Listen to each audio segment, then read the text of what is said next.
Report के मुताबिक Iran ने दो टूक कह दिया कि वो पाकिस्तान में किसी भी अमेरिकी प्रतिनिधि मंडल से नहीं मिलेगा। ईरान को आशंका है कि आसिम मुनीर अमेरिका के इशारे पर ईरान को दगा दे सकते हैं। उसने साफ कह दिया है कि पाकिस्तान के सेना प्रमुख पर वो भरोसा नहीं करता।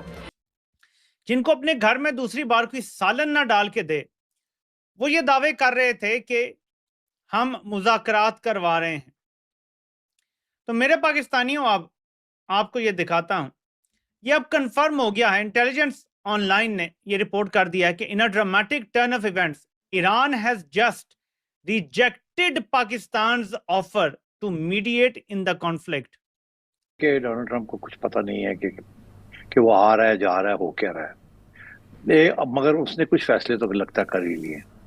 एक ये कि अभी जंग जारी रखनी है। अच्छा। तो उसका ये ख्याल है कि ईरान को और मार पड़ेगी तो शायद कोई बात मान ले। ईरान का जो मौकफ है वो ये है कि हमने तो ट्रम्प जो है वो शहबाज शरीफ साहब को ढूंढ रहे हैं कि ये एडवाइस देके चले कहाँ गए, वापस गए नहीं अमेरिका। उसके बाद जो आखिरी ट्रिप इनका था जिसमें जाकर इन्होंने ट्रम्प को कहा था कि आप ईरान पर अटैक कर दिएगा और उसके बाद मैं आपको नोबेल पीस प्राइज भी दिलवा दूंगा, ये सब कुछ कहकर जो ये लोग आए थे तो यही कहा था वहां पर अटैक कर देना, बाद में उस जंग को रोक देना। तो फिर जाहिर है जब काबू में आ जाएगा ईरान तो आप जंग खत्म कर दिएगा, बस उसके साथ ही जो है वो आपकी बल्ले बल्ले हो जाएगी, आपको नोबेल पीस प्राइज मिल जाएगी। लेकिन हमारे जो मौजूदा हुक्मरान हैं इन पे एतमाद करने के लिए कोई भी तैयार नहीं है। तो ये पहली खबर है मेरे पाकिस्तानियों जो अभी अभी आई है कि ईरान ने पाकिस्तान के अंदर मुज़ाकरात करने से इनकार कर दिया है। और यही बात हम कह रहे थे, देखें अगर पाकिस्तान को जेन्युइन इज्जत मिल रही हो ना तो हम तारीफ करेंगे। मसला यह है कि जब नहीं हो रहा और आप कह रहे हैं जी कि मीर जाफर ने कमाल कर दिया, बड़ी जबरदस्त खारजा पॉलिसी चला दी, इसको तो नोबेल इनाम मिलना चाहिए, जबकि हम जानते हैं ऐसा कख नहीं हुआ, सिर्फ अमेरिका का पैगाम आगे। तो दोस्तों, ईरान ने पाकिस्तान को 440 वोल्ट का झटका दे दिया है, जिसके बाद पाकिस्तान की मीडिया के मुंह पर एक तगड़ा तमाचा पड़ा है। और पाकिस्तान जो झूठ बोल रहा था एक हफ्ते से कि हम ईरान और अमेरिका की जंग को रुकवाएंगे, तो ईरान ने पाकिस्तान के मीडिएशन को स्वीकार करने से मना कर दिया है। पाकिस्तानी कह रहे थे कि हमने तो भारत को पीछे छोड़ दिया है और अब हम अमेरिका और ईरान की जंग रुकवाने वाले हैं। पर अब ईरान ने ऑफिशियली तौर पर यह बोल दिया है कि पाकिस्तान का मीडिएशन हमें बिल्कुल पसंद नहीं है, क्योंकि पाकिस्तान अमेरिका का गुलाम है और खास करके आसिम मुनीर के मीडिएशन पर हमें भरोसा नहीं है। यहां तक कि ईरान ने अमेरिका के सीज फायर के ऑफर को भी ठुकरा दिया है। अमेरिका की तरफ से खुद कहा गया था कि हम सीज फायर करना चाहते हैं ईरान के साथ, पर ईरान ने इसको भी मना कर दिया है। तो डबल झटके घले हैं अमेरिका और शहबाज शरीफ को। जो ये मौजूदा रजीम है इसकी औकात नहीं है ऐसा कोई काम करने की जिसका ये दावा कर रहे हैं। जिनको अपने घर में दूसरी बार कोई सालन ना डाल के दे, वो ये दावे कर रहे थे कि हम मुज़ाकरात करवा रहे हैं। तो मेरे पाकिस्तानियों, अब आपको ये दिखाता हूं, ये अब कंफर्म हो गया है। इंटेलिजेंस ऑनलाइन ने ये रिपोर्ट कर दिया है कि in a dramatic turn of events Iran has just rejected Pakistan's offer to mediate in the conflict. According to our sources, Doha will now take the lead ahead of next week's talks. तुर्की का भी नाम आ रहा है। तो अब ये confirmation आ रही है कि ईरान ने इस्लामाबाद आने से इनकार कर दिया है मुज़ाकरात के लिए। इसके पीछे वजूहात जो भी हों, ज़ाहिर सफारती अंदाज में इनकार किया गया होगा, लेकिन हम अच्छी तरह जानते हैं कि यह रजीम अमेरिका की लाई हुई है, अमेरिका की बचाई हुई है और ये अमेरिका के लिए ही काम कर रही है। तो ईरान इस रजीम पे तो किसी सूरत भरोसा नहीं कर सकता।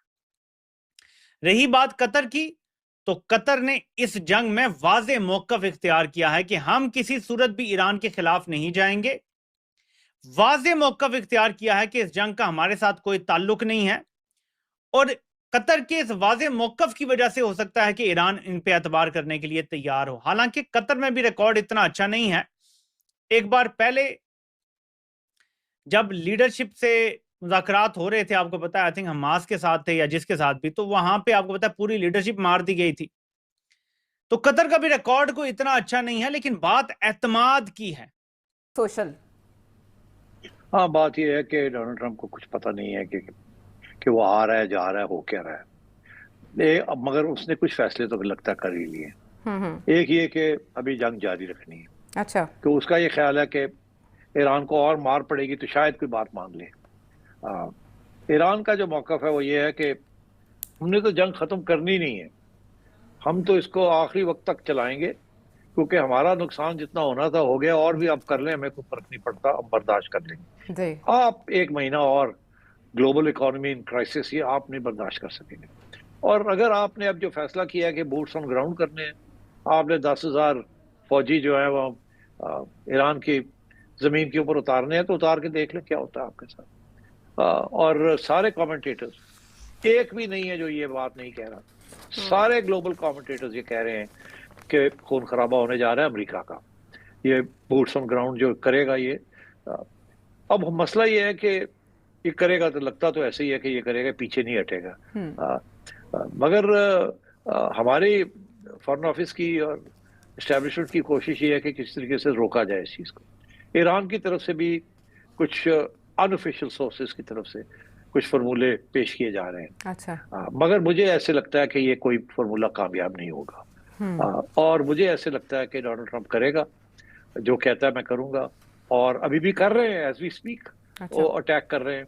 ट्रम्प जो है वो शहबाज शरीफ साहब को ढूंढ रहे हैं कि ये एडवाइस देके चले कहाँ गए, वापस गए नहीं अमेरिका। उसके बाद जो आखिरी ट्रिप इनका था जिसमें जाकर इन्होंने ट्रम्प को कहा था कि आप ईरान पर अटैक कर दिएगा और उसके बाद मैं आपको नोबेल पीस प्राइज भी दिलवा दूंगा, ये सब कुछ कहकर जो ये लोग आए थे, तो यही कहा था वहां पर अटैक कर देना, बाद में उस जंग को रोक देना, तो फिर जाहिर है जब काबू में आ जाएगा ईरान तो आप जंग खत्म कर दिएगा, बस उसके साथ ही जो है वो आपकी बल्ले बल्ले हो जाएगी, आपको नोबेल पीस प्राइज मिल जाएगा। मैंने सुना है कि ट्रम्प की जो टीम है वो शहबाज शरीफ साहब को और उनके अब्बू जी को जो है दोबारा से लंच पर या डिनर पे बुलाने की तैयारी कर रहे हैं, लेकिन उनको बुला के पूछेंगे कि ये आइडिया तुमने हमें दिया क्यों, बर्बाद करके रख दिया। ईरान ने इतनी चपेड़े मारी है, इतनी चपेड़े मारी है कि मतलब अपने आप में तो ठीक है, ईरान का नुकसान हुआ है, ईरान में बहुत डैमेजेस हुए हैं, इस बात से कोई इनकार नहीं कर सकता, लेकिन ईरान ने जो हालत इजराइल और अमेरिका की है वो तो कभी उन्होंने ख्वाब में भी नहीं देखी होगी। और इसीलिए अब ट्रम्प जो है वो जूते छोड़ के भागने के चक्कर में, उनका ख्याल है कि अब वो भाग जाए और उसके बाद जो गल्फ कंट्रीज है उनसे कहने के लाओ पैसा दो हमें, लड़ने के पैसे खत्म हो गए। यानी आप अंदाजा कीजिए ईरान जैसी छोटी कंट्री ने अमेरिका की यह हालत कर दी है लड़ाई में कि अब वो गल्फ कंट्री से पैसे मांगते घूम रहे हैं। ये जो लोग हमें कहते थे कि जी पाकिस्तान जगह जगह पैसे मांगने जाता है, कहाँ है वो लोग? अब क्यों नहीं कह रहे कि अमेरिका पैसे मांगता घूम रहा है, जो कि वर्ल्ड पावर है और जिसका ख्याल है कि सुपर पावर है और जिसका ये ख्याल है कि सब लोग उसके आगे पीछे घूमते हैं। तो अब आप लोग कहाँ हैं? अब आप लोग क्यों नहीं बोलते कि अमेरिका